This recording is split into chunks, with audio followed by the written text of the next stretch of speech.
What's up, people on the interwebs? Hope you have an amazing day. So today I'm going to discuss some things you may miss from your home country if you live in Japan. Now, for me, I come from England, so this is going to be a very English perspective, but I also ask some people, or when I hang out with my foreigners who live in Japan, these tend to be the main items that come up for things they miss from their home country. So let's dive into it. So the first one is cheese. Many people who are from a Western country, they really miss cheese in Japan. Now you can get cheese in Japan, but for many kind of Westerners, they kind of like miss like camembert, brie, like moldy cheese. I don't know, I'm not a very big cheese expert. So some people kind of miss the different types of cheese you can get that is more than mozzarella. So many Westerners miss these types of cheeses.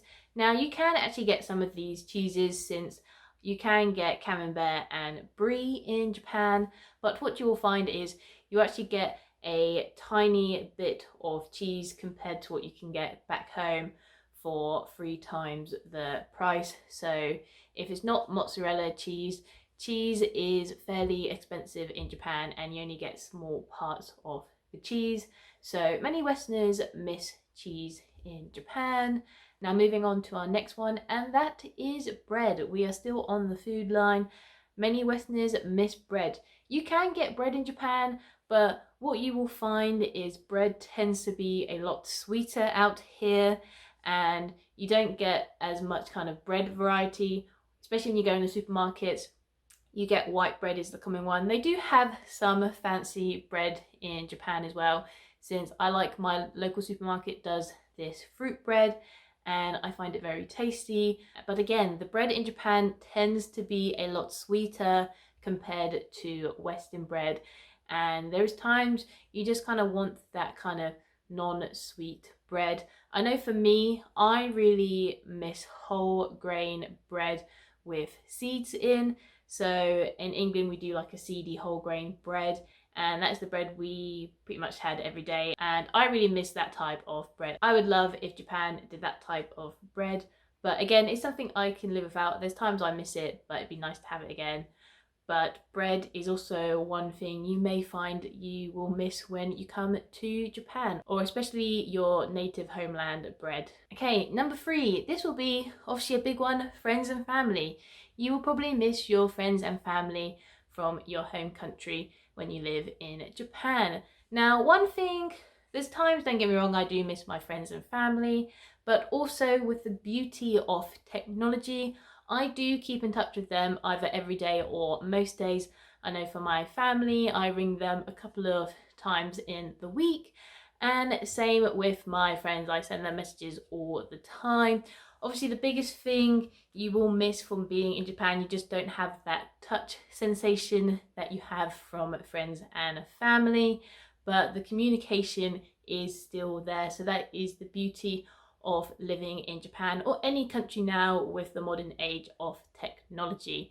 But don't get me wrong, you are still gonna miss them. There's gonna be times you're probably gonna want hugs from your friends and family back home. And number 4, which is the last one, and I think this one leans to England a little bit more, is the technology efficiency to do certain documents in your home country. Now, if you did not know this already, but Japan is a stickler for documents, and there's many things you have to do in person. That's probably one thing I definitely took appreciation for in England, especially probably over the last couple of years, since England has a big push to digitalize everything at the moment and not go in person, is how many documents and things we can do online and we do not have to go in person. I have gone to my local city hall here in Japan more times than I ever did in my home country, as you can pretty much do everything online or even just a simple phone call. I think one thing that a lot of people have found shock in Japan for me, and even some of my local foreigner friends, and for me, if I want to renew my passport in England, I can just go online and do it then, pay some money, upload a passport photo, and bish bash bosh, in a couple of weeks I have a new passport. that blew some people's minds, since they have to go to their local city hall or passport place to get their passport renewed. And that's one thing I definitely took appreciation for from England, is how many important kind of document things we can do online or over the phone, and we actually don't have to leave our house to get some of these big documents done. But there you guys have it. That is my video for today on a few things you may miss from your home country if you live in Japan. If there's anything you miss from your home country, leave a comment down below. Like I said, let's make this a community where we can share on things that we miss from our home country. If there's any videos you want to see in the future as well, make sure you leave a comment down below. Make sure you like and subscribe to stay up to date with my channel, where I talk about other things from Japan. And just remember guys, keep being awesome, keep being amazing, and I'll see you in the next video. Bye!